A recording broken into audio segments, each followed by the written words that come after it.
सारा दिन घर में पड़ी रहती हो, एक काम ढंग से नहीं करना चाहती। तुम्हें कितनी बार बोला है मेरे तैयार होने से पहले नाश्ता टेबल पर रख दिया करो। तुम्हें एक ही बात रोज बतानी पड़ती है।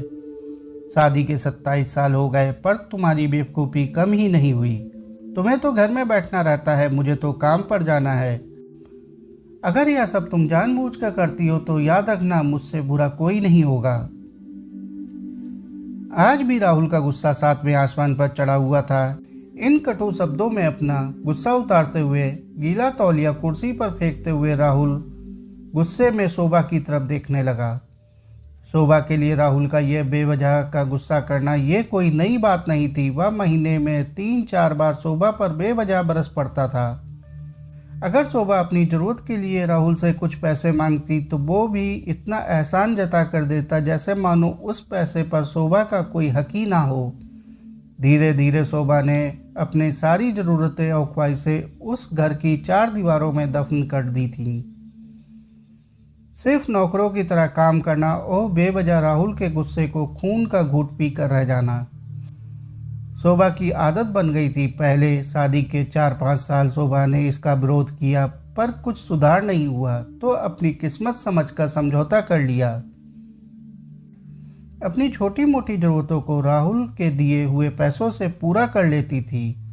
जब राहुल में कोई बदलाव नहीं हुआ तो शोभा ने खुद को ही बदल दिया। अब राहुल के कुछ भी कहने से शोभा को कोई फर्क नहीं पड़ता था। राहुल की हर बात को वो नीचे से झुकाकर सुन लेती थी। शादी के 5 साल तक शोभा ने पूरी कोशिश की थी कि राहुल को बदला जाए, लेकिन फालतू का गुस्सा करना, शोभा को भला बुरा कहना मानो राहुल की आदत बन गई थी।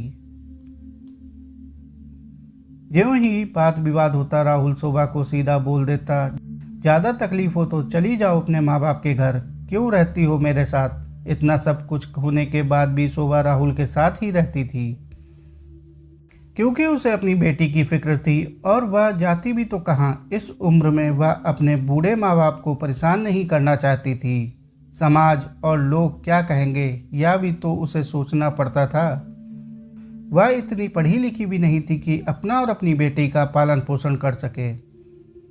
शोभा को अब अपनी फिक्र नहीं थी, उसे फिक्र थी तो अब अपनी शादी होने लायक बेटी की।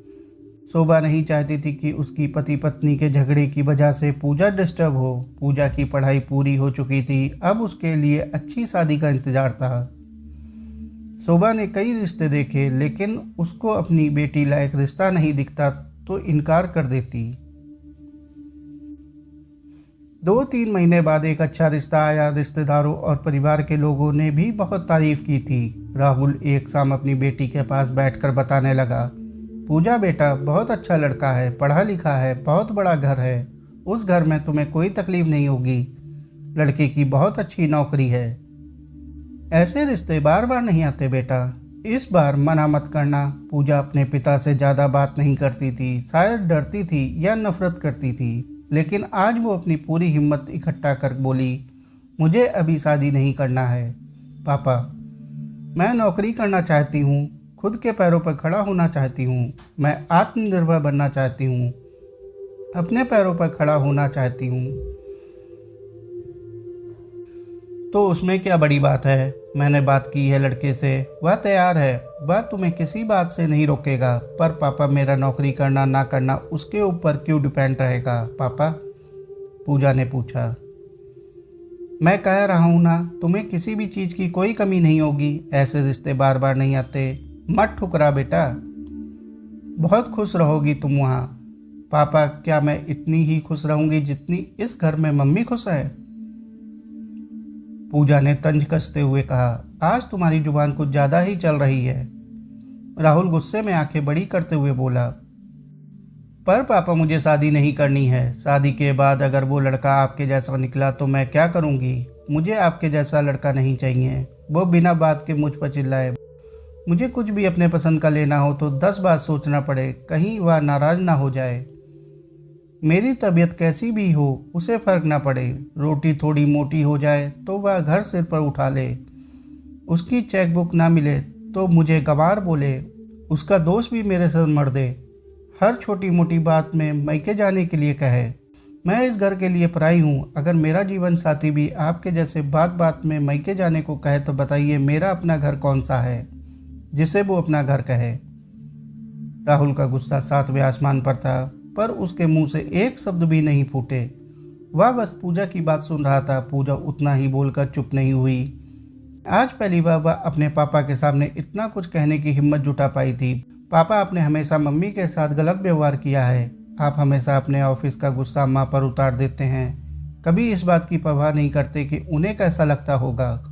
आपकी बातें सुन सुनकर माँ ने अपना स्वाभिमान खो दिया है। पूजा ने राहुल का हाथ पकड़ा और बोली, पापा, आप सिर्फ एक सवाल का जवाब दे दो।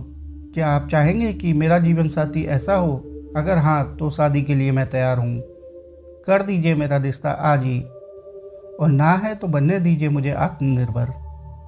राहुल कुछ भी ना बोल पाया, चला गया। आज उसे शोभा के सामने जाने में शर्म आ रही थी। वह शोभा के साथ किए गए व्यवहार पर पछता रहा था।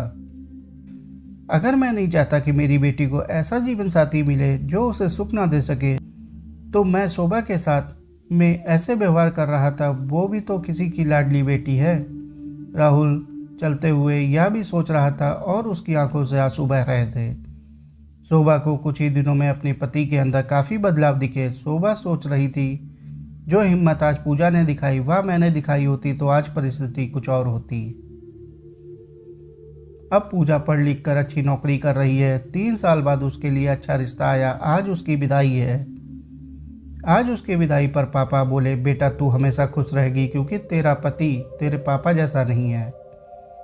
हो सके तो मुझे माफ़ कर देना। पूजा और शोभा को राहुल की यह बात सुनकर दोनों ही आंखों में आंसू बहने लगे। आज भी समाज में मेरे और आप जैसे लोग हैं। गलत बात पर राय रखना या अपनी मन की बात कहना औरतों का भी अधिकार होना चाहिए। आज सभी माँ बाप से निवेदन है कि अपनी बेटी को आत्मनिर्भर बनने देना चाहिए, क्योंकि ज़रूरी नहीं परिस्थितियाँ हमेशा एक सी हों। कभी किसी परिस्थिति में अगर उसको अपने लिए कुछ करना हो तो वह वापस माँ बाप का दरवाज़ा ना खटखटाना पड़े। यह भी ज़रूरी नहीं कि उसके लिए आपने जिसको चुना है वह सही ही हो। जिस लड़की को अपने माँ बाप की परवाह है, या तो वह उस घर में घुटते घुटते रह जाएगी या नहीं सह पाई तो जान दे देगी। हत्यारा बनने से बदलाव कहीं ज़्यादा अच्छा होता है। साथियों, आप लोग इस बात पे क्या राय रखते हैं कमेंट करके ज़रूर बताएं। और कहानी को अंत तक सुनने के लिए आपका बहुत बहुत शुक्रिया।